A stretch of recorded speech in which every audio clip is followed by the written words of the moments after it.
El mensaje de hoy les invito a poner mucha atención porque creo que a todos nos toca, me ha tocado a mí y lo más probable que le ha tocado a usted en muchas ocasiones. El tema es cuando la respuesta de Dios no llega a nosotros. Anótelo si quiere. Cuando la respuesta de Dios no llega a nosotros, no significa que no hay respuesta.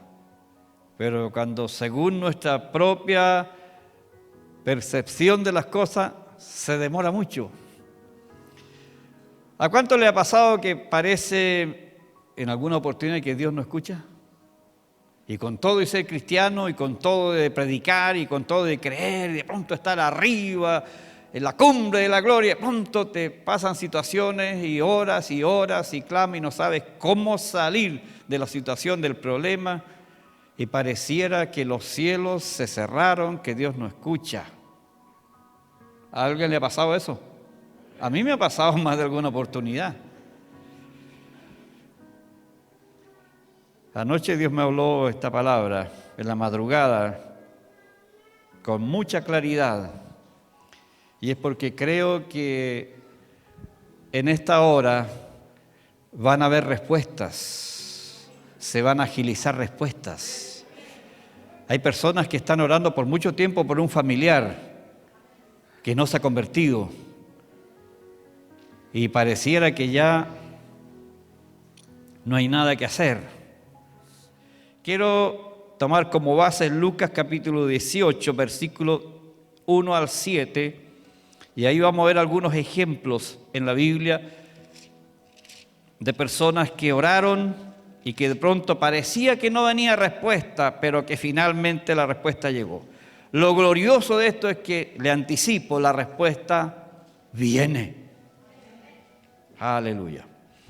Lucas capítulo 18, verso 1 al 7 dice así, en el nombre de Jesús doy lectura. También les refirió Jesús una parábola sobre la necesidad de orar siempre y no desmayar. Una parábola donde Jesús está enseñando, motivando, instruyendo, instando a sus discípulos a orar siempre, dice, y no desmayar. ¿Por qué aparece la expresión no desmayar? Porque es fácil desmayar. Jesús dice, la carne es débil, hablando de la oración. Dice, el espíritu está dispuesto, pero la carne no. Y no significa que te quedes dormido. A veces la debilidad de pronto en la fe, las circunstancias de pronto parecieran tan fuertes. Y Jesús está animando ahí con una parábola a orar siempre y no desmayar. No desmayar, ¿por qué? Porque de pronto la respuesta puede tardarse. Puede no llegar cuando usted y yo la esperamos. Cuando de pronto parece que tenemos mucha fe y pedimos, parece, con tanta fe y no vemos la respuesta. Ahí a veces es fácil desmayar. Es fácil sucumbir y desistir. Pero esta parábola tiene como propósito de que sigamos orando frente a una situación, seguir intercediendo frente al drama, a la situación irreversible humanamente hablando, y no desmayar, porque en muchos casos la respuesta no va a llegar cuando nosotros la esperamos.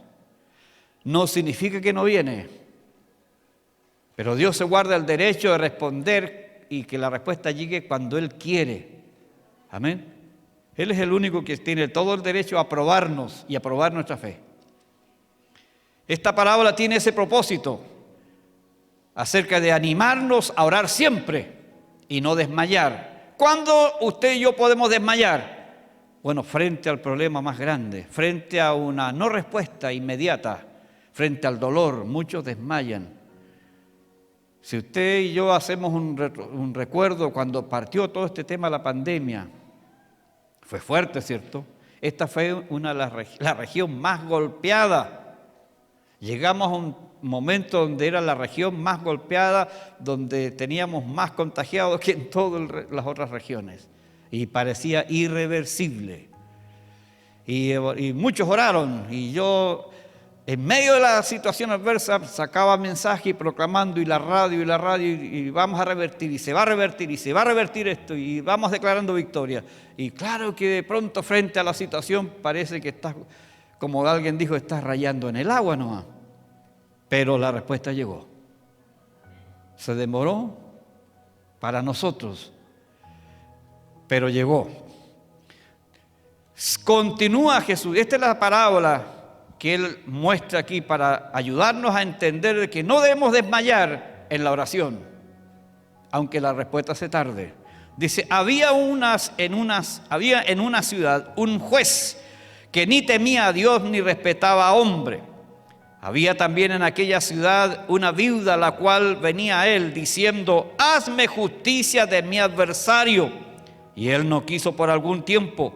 Pero después de esto dijo dentro de sí, aunque ni temo a Dios ni tengo respeto a hombre, sin embargo, porque esta viuda me es molesta, le haré justicia. No sea que viniendo de continuo me agote la paciencia. Y dijo el Señor, oíd lo que dijo el juez injusto. ¿Y acaso Dios no hará justicia a sus escogidos que claman a Él día y noche? ¿Se tardará en responderles? Ahí nos quedamos con esa pregunta. ¿Se tardará Dios en responder? ¿Cuál sería la respuesta que ustedes tendrían y que yo tendría? Bueno, generalmente, a veces, frente a situaciones, nosotros sí llegamos a pensar, sí, se está tardando mucho. Cuando hace esa pregunta ahí el Señor Jesucristo en esa parábola, es porque Dios nunca llega tarde. Nunca se tarda. Pero de acuerdo a nuestra visión de las cosas, de acuerdo a nuestra propia naturaleza, y que estamos acostumbrados a todo lo instantáneo, a todo lo rápido hoy día, sí, a veces llegamos a pensar, se está tardando mucho. Es demasiado lo que se demora. Pero Jesús hace la pregunta, ¿se tardará? ¿Será verdad que se demora tanto? ¿Será verdad como muchos dicen que Dios no escucha la oración? ¿Será verdad? Cada uno tiene su respuesta. Algunos ejemplos en la Biblia quiero mirar ahí en Daniel, en el libro de Daniel, capítulo 10. Vemos a Daniel orando. Ahí vemos, incluso nos muestra la razón por la cual la respuesta se demora en llegar. Daniel, capítulo 10, en nuestras Biblias. Daniel orando, gimiendo, intercediendo en favor de su nación. Tiene una visión. Daniel está deportado en Babilonia, ha pasado muchos años. Lo que él no sabe es que son 70 años, que tiene un límite la deportación. Él no lo sabe. Y comienza a interceder. Lo único que él experimenta es una inquietud, una motivación en su espíritu, y comienza a interceder en forma incesante por la restauración de Israel y por el retorno a su tierra amada, pero no ve respuesta. No hay respuesta. Y clama y determina no comer. Y sigue una semana y no hay respuesta, y 2 semanas y no hay respuesta. A la tercera semana, a los 21 días, hubo respuesta. Eso lo vemos ahí en Daniel capítulo 10, verso 12. A los 21 días dice, entonces me dijo un ángel que viene a hablarle, enviado por Dios, que trae la respuesta. Dice, no temas, porque desde el primer día que dispusiste tu corazón a entender y a humillarte en la presencia de tu Dios, fueron oídas tus palabras, y a causa de tus palabras yo he venido. Aquí nos muestra una clave importante, aparte de la fe. Porque cuando vamos a orar, tenemos que orar con fe. Eso dice la Biblia, pida con fe, no dudando. Porque quien pide dudando, dice, no recibirá nada. Ahí no hay respuesta. Ahora, ¿tendría fe Daniel? Sí, Daniel era un hombre de fe. Fue librado del pozo de los leones por la fe. Es una tremenda fe de este profeta de Dios. Una fe que usted y yo necesitamos. No es cualquier fe la de Daniel cuando es librado del pozo de los leones. Amén. Es una tremenda fe. Y este hombre está orando y sin duda está orando con fe. Pero hay algo más que le agrega la fe. ¿Sabe cuál es? Humillarse delante de Dios. Se humilló.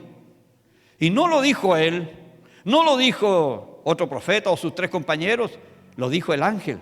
El ángel que viene enviado por Dios con el mensaje le dice desde el primer día que dispusiste tu corazón a humillarte delante de Dios. Mire qué interesante. Mire qué importante que es. Al humillarnos delante de Dios, nosotros automáticamente quebramos el espíritu de soberbia, porque todos nosotros, de una u otra manera, en un nivel u otro, de pronto va sobre nuestras espaldas un espíritu de soberbia. Eso es lo que nos lleva a querer las cosas rápido y a quejarnos cuando creemos nosotros que se demora la respuesta. ¿Sabe lo que es? Eso no es la duda, eso es la soberbia. Eso es soberbia.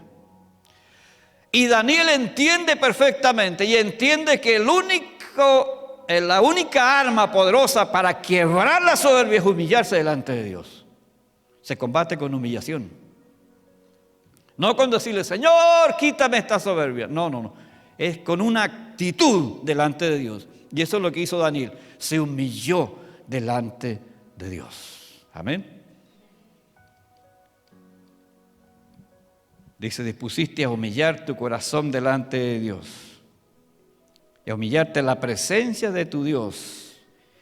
Entonces fueron oídas tus palabras y a causa de tus palabras yo he venido.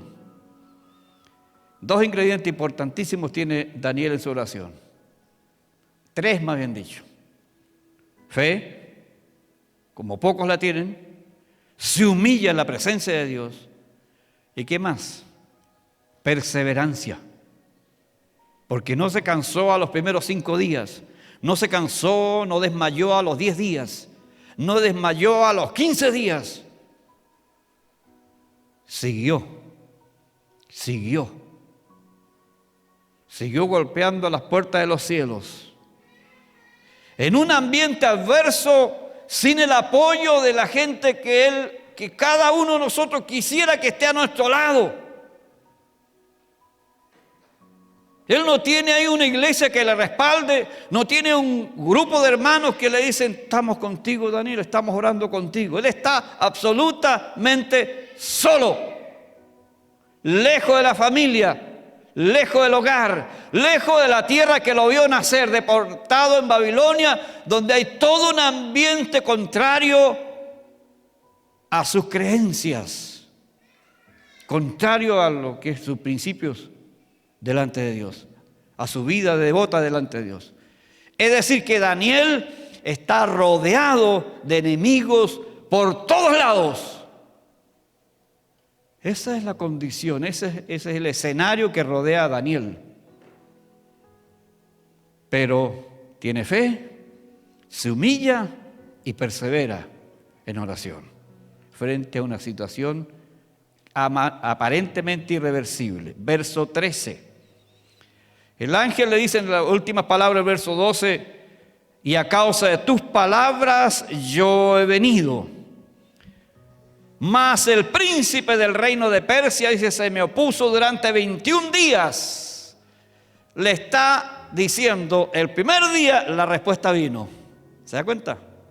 El primer día que tú comenzaste a orar, Dios vio tu corazón humillado y la respuesta vino inmediatamente y fui enviado. Pero en los cielos se levantó un principado con la firme determinación de impedir la respuesta a Daniel. ¿Por qué? Porque Daniel no está orando porque se convierta su papá, aunque eso tenemos que orar. los que lo tienen. No está orando porque la situación económica está más o menos nomás. No, él está orando por la restauración de su nación. Y en cuanto al gobierno de las naciones, los que están ejerciendo influencia en ese tiempo y en todos los tiempos no son demonios de bajo rango, son principados, que son los demonios de más alto rango en el reino de las tinieblas. Y ellos están determinados a hundir a las naciones. ¿Y qué hace la iglesia? Va a seguir quejándose. Y van a seguir diciendo, oh, ahora sí, pobre de nosotros. Dios tenga misericordia de nosotros y de nuestro país por el hombre que fue elegido. ¿Va a seguir en esa postura? No, la iglesia se levanta en fe, pero se humilla delante de Dios porque ha aprendido a depender estricta y únicamente de Él y su palabra. Aleluya. Gobierne quien gobierne. Sí. Aleluya. ¿Tenía un gobierno favorable Daniel? No. ¿Se da cuenta? Y un príncipe que no quiere la liberación de Israel, que no quiere la restauración del Estado de Israel y de que vuelvan a su territorio, no quiere seguir viéndolos subyugados, sufriendo la ciudad destruida, los muros caídos, el templo arruinado. Ese es el propósito, ese es el anhelo del corazón del diablo. Y lo quiere ver así. Por eso es que inmediatamente envía oposición a la respuesta que viene del cielo. Ahí nos muestra la causa por la demora. ¿Quién era el causante? ¿Dios que se olvidó? No. ¿Daniel que no oró con fe? No. ¿Que era muy iracundo? No. ¿Que no se humilló? No. ¿Que no perseveró? No. Todas esas cosas las hizo él. Vino la respuesta. ¿Cuál fue la razón de la tardanza? Un plan demoníaco. ¿Se da cuenta? Un plan de las tinieblas que se levanta para resistir la respuesta. Ahora, ¿cuántos tienen autoridad y poder para vencer esos planes demoníacos?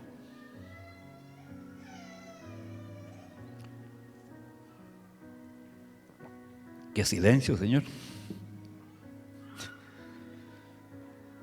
Mire, les tengo buena noticia. La iglesia tiene ese poder. Y si usted es parte del cuerpo de Cristo, que es la iglesia ganada por su sangre, usted tiene ese poder. Ahora, que no se atreva a usarlo es otra cosa. La iglesia tiene poder. Lo repito, la iglesia de Jesucristo, la cual Él ganó con su sangre, tiene poder sobre el diablo, sobre los demonios, sobre los principados, cualquiera sea su rango. ¿Sabe por qué? Porque los demonios siempre serán un espíritu inferior al espíritu que mora en la iglesia. Aleluya, siempre será así. El príncipe de Persia se me opuso, dice, durante 21 días. Se desató una batalla en los cielos que Daniel no tiene idea. Daniel no tenía las armas que usted y yo tenemos hoy día. No las tenía. No había sido lavado en la sangre de Jesús. No había ocurrido todavía. Simplemente tenía fe, tenía unción, eso sí tenía. Y la unción es por fuera, no por dentro. Y tenía fe. Por eso es que él no discierne, él no sabe, no tiene idea de lo que está pasando en los cielos. Lo que provocó su oración, él no lo sabe. Lo único que le dio victoria fue su perseverancia y no desmayó. Amén. Aunque la respuesta no llegaba. ¿Por qué la respuesta de Dios no llega a nosotros? ¿Por qué? Ahí en Daniel tenemos un porqué. ¿Cuál es el porqué? Oposición demoníaca, resistencia diabólica, un plan del infierno desatado para impedir la respuesta, que llegue la respuesta, más bien dicho. Ahí tenemos la razón en Daniel. Una de las razones.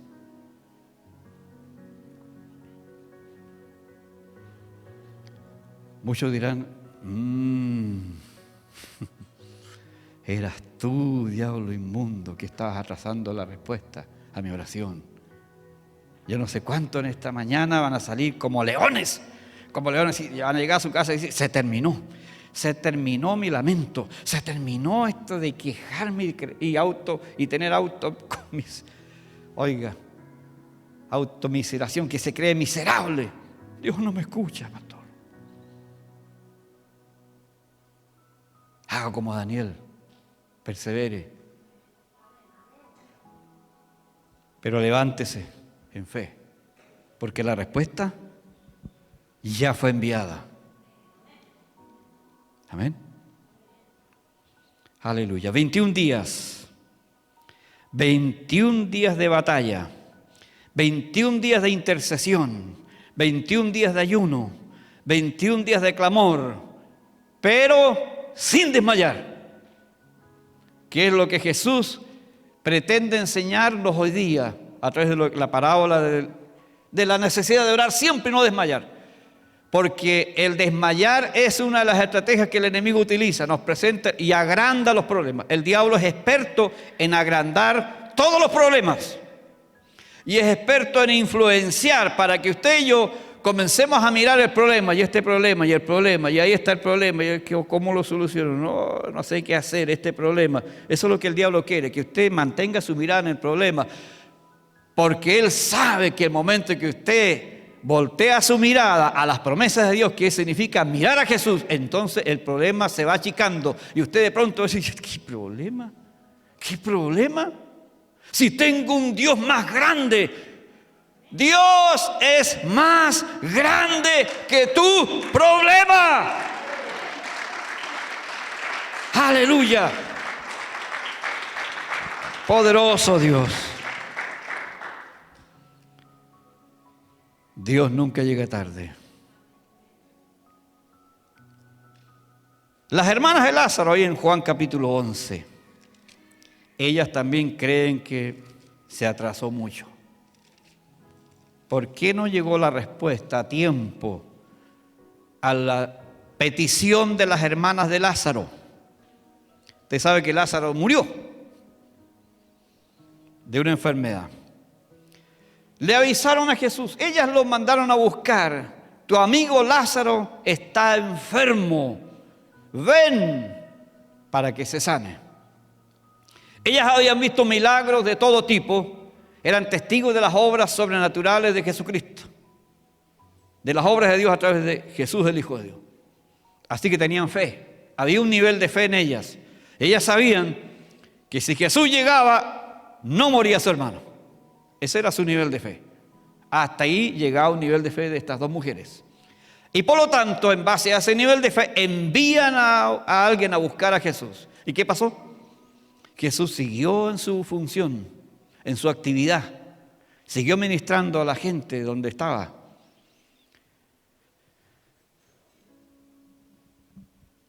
Y pasaron los días y él seguía en su trabajo ministerial. Y de pronto le dice a sus discípulos, que se pregunta, ¿y no irá a ir? ¿Y qué pasa? ¿Que no va? Y él le dice, esta enfermedad de Lázaro no es para muerte, dice Jesús, sino que es para la gloria de Dios. Para la gloria de Dios en el sentido que Dios se va a glorificar. Ahora, cuando alguien se muere enfermo, eso ya no es para la gloria de Dios. Es para la gloria de Dios porque Jesús sabe lo que va a hacer, sabe lo que va a ocurrir y deja pasar los días y pasan los días y de pronto emprende el viaje y ahí los discípulos ya estaban animados para ir, pero no a ver la gloria de Dios, sino que dijeron vamos para que muramos con Él, porque había una persecución en contra de Jesús. Había sido amenazado de muerte en aquel territorio donde Él tenía que volver y obedeciendo y acudiendo, más bien dicho, al llamado de las hermanas de Lázaro. Pero era tierra difícil, era hostilidad, era amenaza, era peligro para Jesús.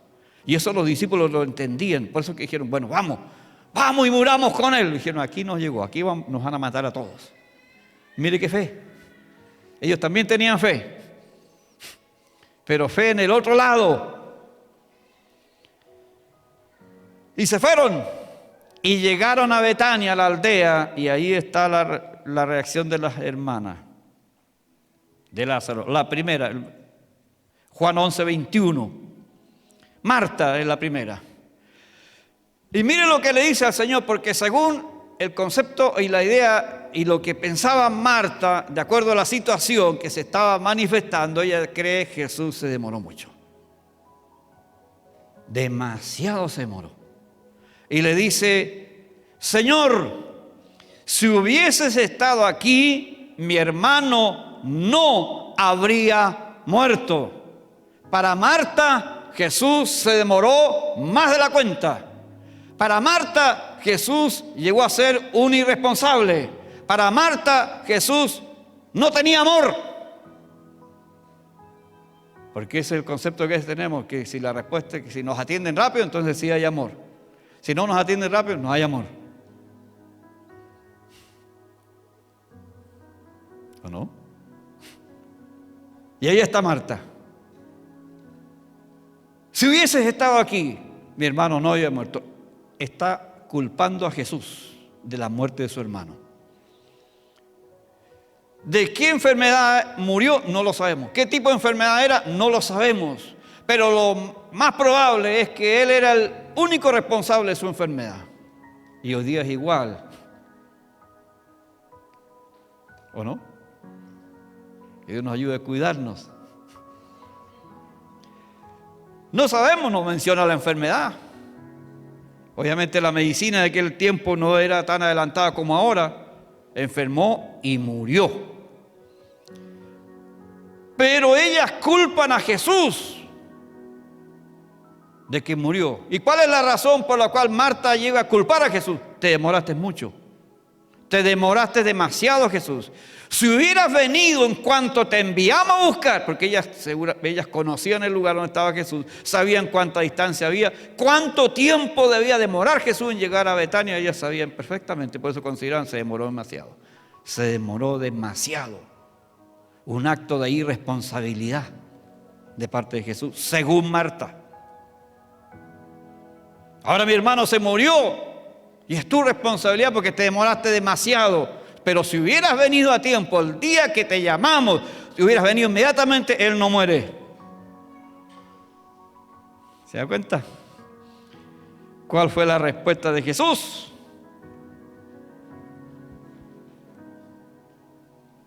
Cuando ella dice: más, también sé ahora que todo lo que pidas a Dios te lo dará, dice ella. La respuesta en el verso 23, Jesús le dice: tu hermano resucitará. Le está dando la respuesta que es lo que va a ocurrir. Pero ella, que era estudiosa de las Escrituras, le dice: yo sé que resucitará en la resurrección en el día posterior, que eran enseñanzas que él les había dado, que hay una resurrección en el día final cuando la iglesia sea levantada y todos los muertos resucitarán primero. Ella se refiere a ese evento. Sí, yo sé. ¿Jesús está hablando de la resurrección en el arrebatamiento? No, está hablando en momentos más tarde, algunos minutos más tarde, tu hermano resucitará. Pero ella no lo ve, está bloqueada. El enojo, el malestar, la bloqueó. Porque de la manera que le responde a Jesús, que le habla, está hablando una mujer molesta. Está hablando un corazón con enojo. Porque está culpando a Jesús. Siguen. Y de pronto aparece la otra hermana. En el verso 32. María. De pronto le avisan que Jesús estaba cerca y se vaya donde está Jesús, con su hermana. Y dice María, verso 32, cuando llegó a donde estaba Jesús, al verle, se postró a sus pies, diciéndole: Señor, si hubieses estado aquí, no habría muerto mi hermano. La misma actitud, la misma idea. Jesús se tardó demasiado. Él es el responsable de tanto dolor. Se nos murió mi hermano.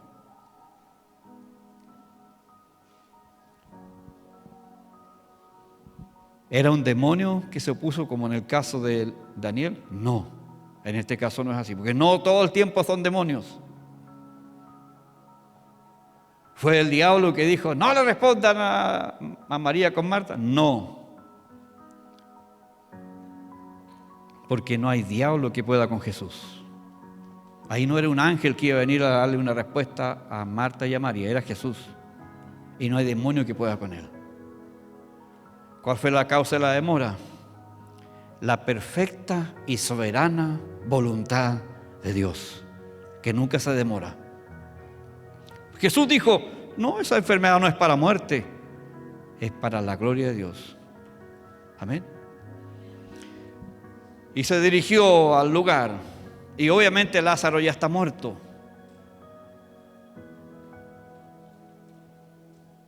Y usted conoce el resto de la historia. El milagrote que ocurrió. El tremendo milagro que hubo ahí. Pero no por la fe de las hermanas, porque tenían un límite. Su límite de fe era, si él hubiera estado aquí, si él está aquí físicamente, si él viene y lo toca o le habla ahí, no se muere.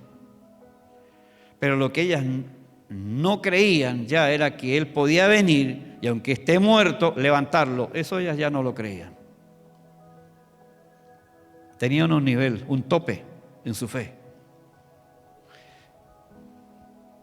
Y además de estar molestas, ahí se bloquearon.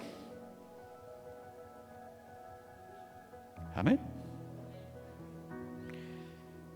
Dijo Marta, más bien sé que todo lo que le pidas a Dios te lo dará. Ella lo sabía, pero no lo creía.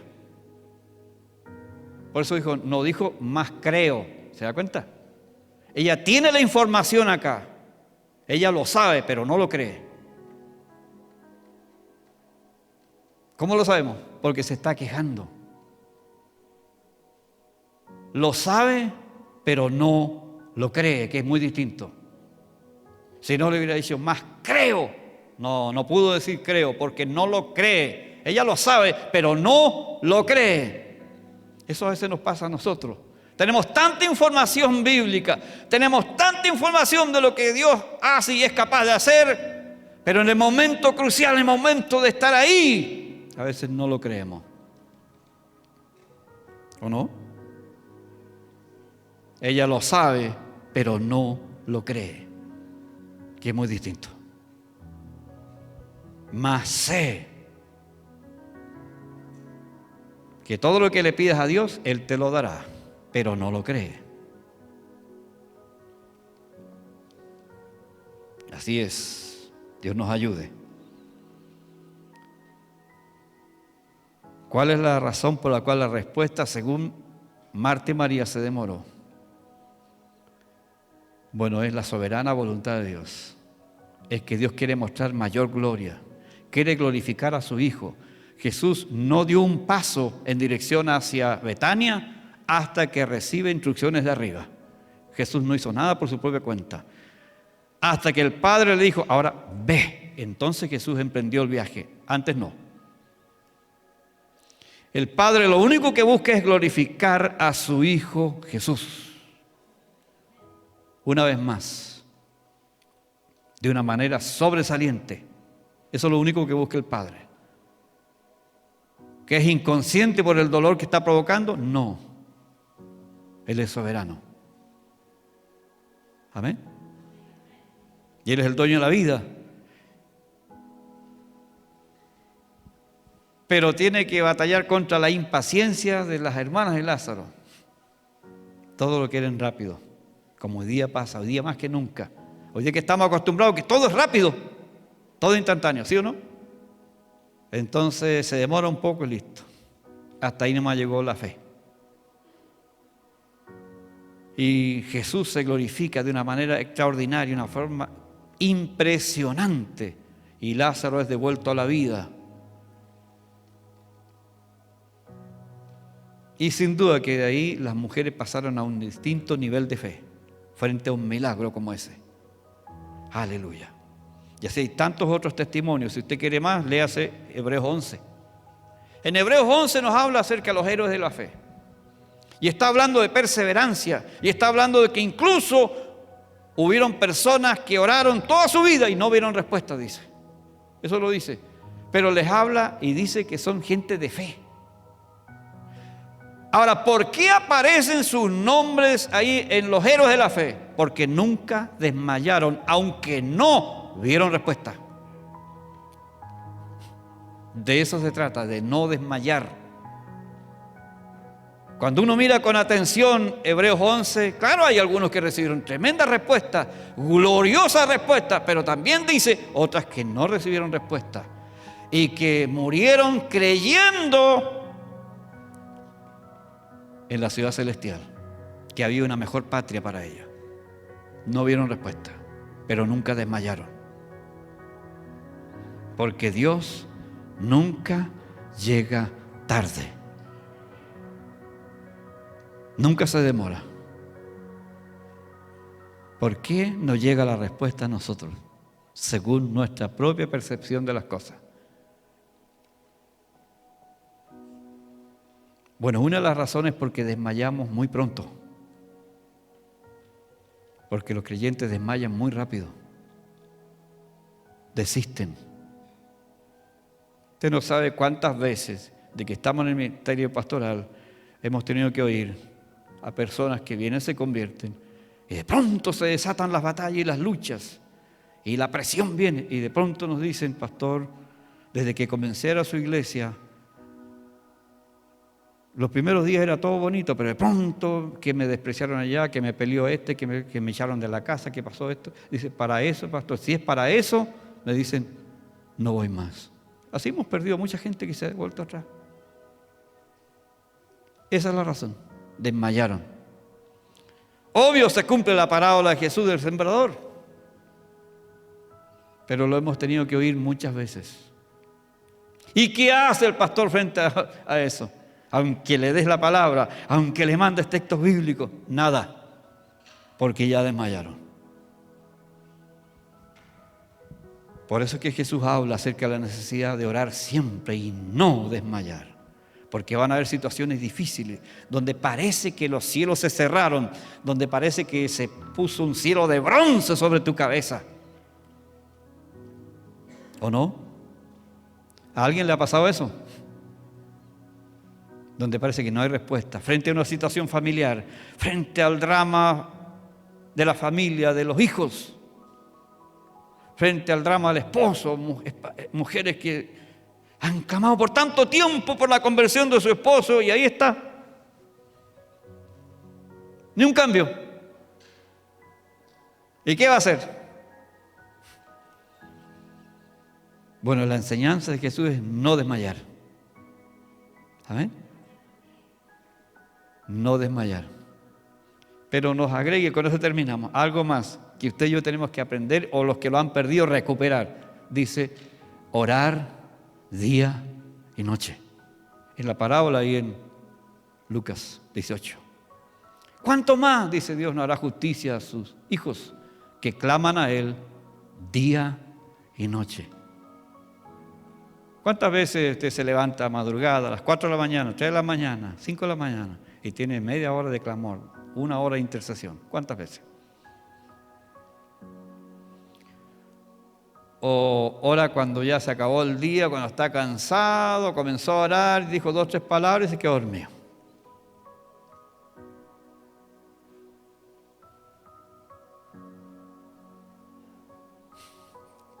¿O no? Eso le pasa a muchos creyentes, que quiere tener su tiempo de oración cuando ya el cuerpo está agotado, cuando físicamente lo único que quiere es descansar, cuando lo único que el cuerpo necesita es tirarse a la cama y dormir. Entonces de quiere orar, porque su conciencia ya lo está golpeando y quiere orar, y ora unos cuantos minutos y había una situación apremiante y se quedó dormido, se quedó dormida.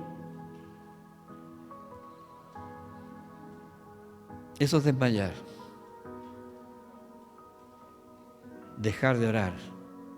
Perder el poder en la oración. Cierre sus ojos, por favor, un momento, quienes están aquí, y vamos a dar gracias a Dios.